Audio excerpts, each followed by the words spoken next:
You're sitting in a lecture hall. The professor is using words you've never heard before.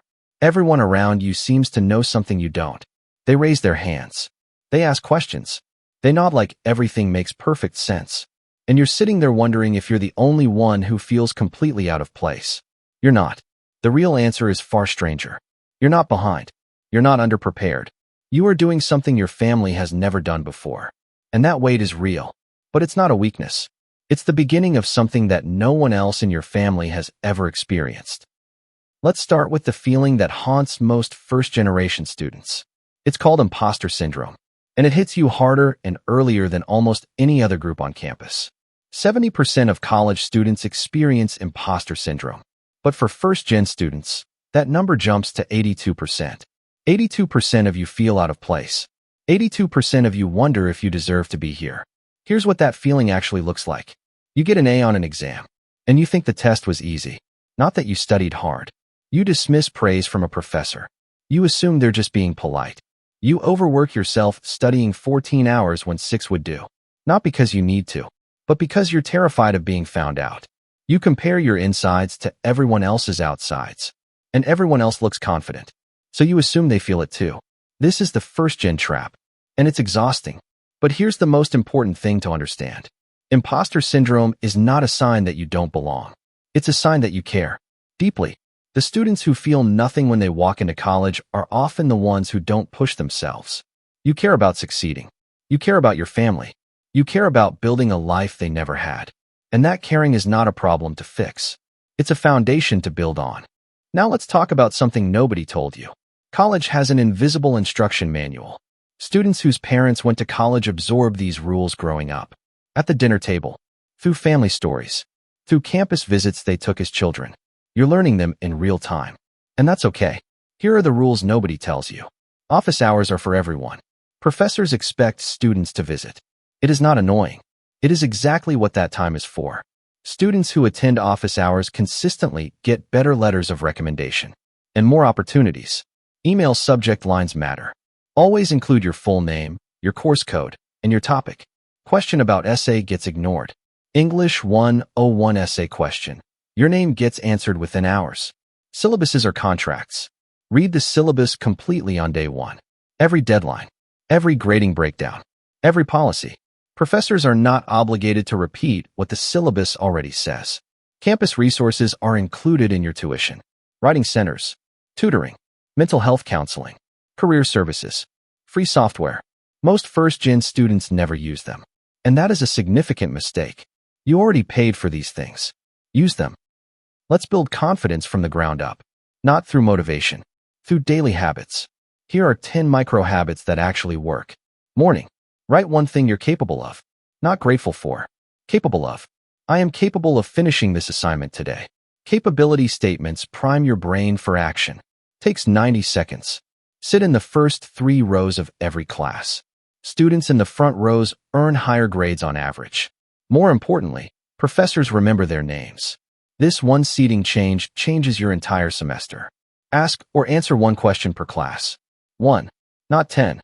The goal is to make your voice familiar to yourself in academic spaces. The more you hear yourself speaking up, the more natural it becomes. Review your notes within 24 hours of class. The forgetting curve is steep. Reviewing within 24 hours retains 80% more information than waiting until the weekend.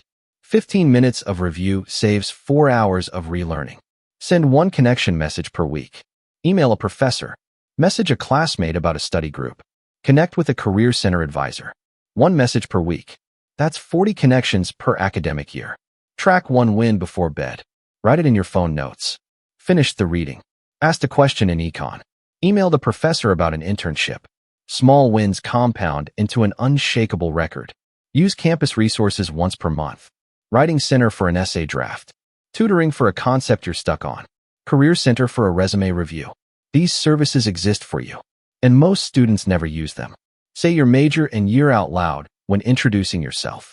For example, I'm Andrew. I'm a sophomore studying business. Hearing yourself claim your identity as a student reinforces that you belong here. Do this every time, not just when it feels natural. Read 10 pages outside of coursework weekly. One book on career, money, or personal development per semester. Students who read broadly think more clearly and make better decisions. 10 pages a week is 1 book per term. End Friday with a weekly review. 5 minutes. What went well? What would I do differently? What is the most important thing next week? Students who reflect weekly adapt faster and stress less. Now let's talk about networking. The word networking makes most people uncomfortable, especially first-gen students. You grew up in environments where asking for things felt inappropriate or transactional. Here is the reframe. Networking is not asking for favors. It's building genuine relationships with people whose work intersects with yours. The 3-touch system works. First touch. Introduce yourself briefly. No agenda, just your name and what you're studying. Second touch. Follow up with a specific question or comment. I've been thinking about what you said about X. Or share a relevant article. Third touch. Maintain the connection. Check in periodically. Congratulate them on a publication or opportunity. Share your progress. Relationships need maintenance. LinkedIn is your friend. Set up your profile in freshman year. Even with minimal experience. A profile that exists is better than one that doesn't. Connect with every professor, guest speaker, and classmate you have a real interaction with. Not strangers. Post once per month. A reflection on a class. A project you're proud of. An insight from your field. Consistency builds credibility. And here's the message template that works. Subject: student at university. Quick question about your path. Hi, Mr. X. I'm a year student at university studying major. I came across your profile and noticed you also studied X before moving into Y field. I'm exploring a similar path and would love to ask you one question. What do you wish you had known in your first 2 years? No pressure at all. Even a sentence would be hugely helpful. Thank you. Now let's talk about money. Financial stress is the #1 reason first-gen students drop out. It's not grades. It's not social struggles. It's not workload. It's money anxiety creating a fog that makes everything else harder. Here's what most students get wrong about scholarships. They apply for the same 10 well-known scholarships and compete with thousands of applicants. You need to look where others aren't. Local community scholarships, under $5,000. Rotary clubs, local businesses, community foundations, often fewer than 20 applicants. Department-specific awards. Every academic department has internal awards. Visit your department office and ask directly. Most students never do. First-gen specific funds. Search first-generation college scholarship followed by your state. Many go unfilled annually. Essay-based small awards. Hundreds of organizations run annual essay contests. Platforms like Shoally and Bold.org aggregate them. Identity and heritage awards. Ethnic, cultural, religious, and professional identity organizations almost all fund scholarships for members. FAFSA is non-negotiable. It opens October 1st each year. Many states award funds on a first-come, first-served basis. Apply the first week it opens. Renew it every year. Set a calendar reminder for October 1st. Submit even if you think your family earns too much. Many awards are merit-based or based on factors beyond income. If your family's financial situation changed, contact the financial aid office directly. Request a professional judgment review. They can adjust your award. And after you submit FAFSA, review your student aid report for errors. Mistakes delay or reduce your aid. Now let's talk about academics.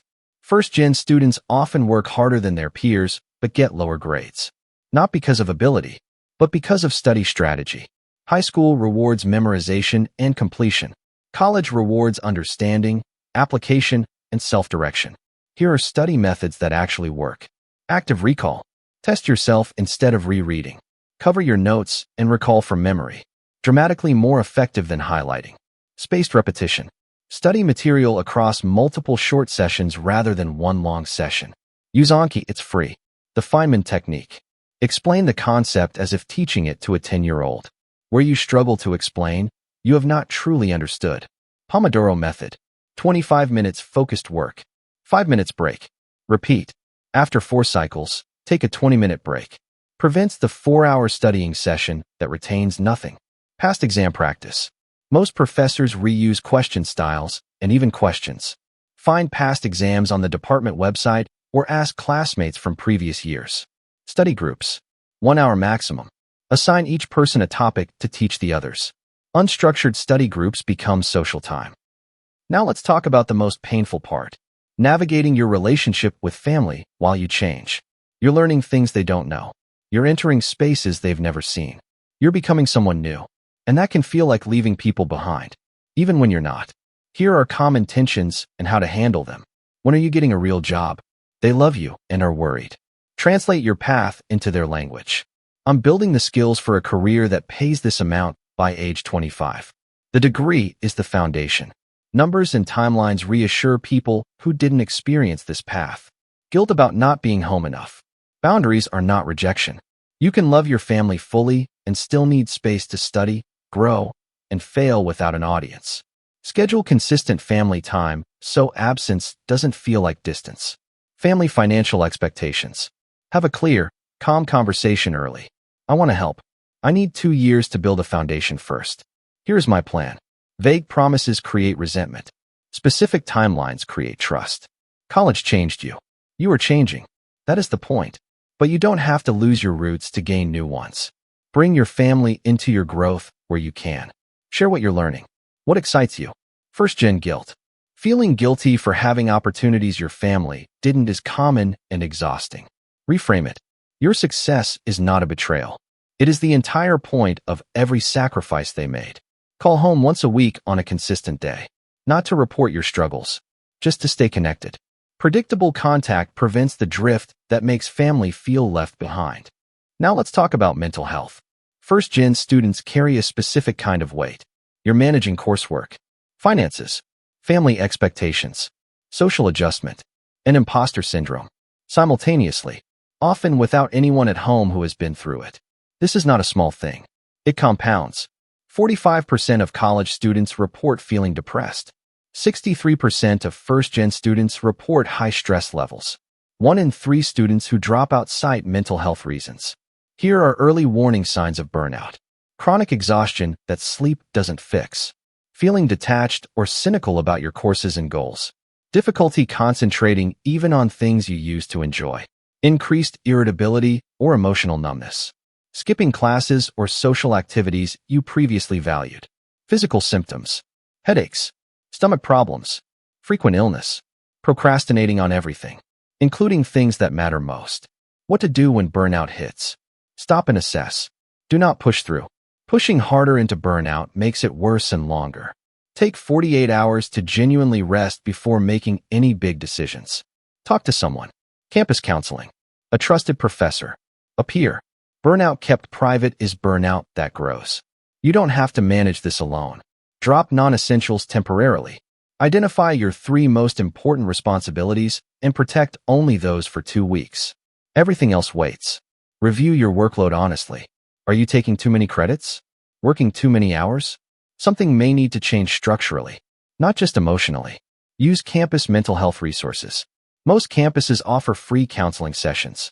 There is no stigma in using a service included in your tuition. You are not just the first in your family to go to college. You are the first of many. The right question is not, do I belong here? It is, what do I want to build while I'm here? One question paralyzes. The other moves you forward. So here's the question. What if you stopped asking if you deserve to be here and started asking what you want to build? What if you replaced doubt with action? What if the things that make this hard are exactly what make you resilient? They are. The only thing left to do is start. Not with everything. With one thing.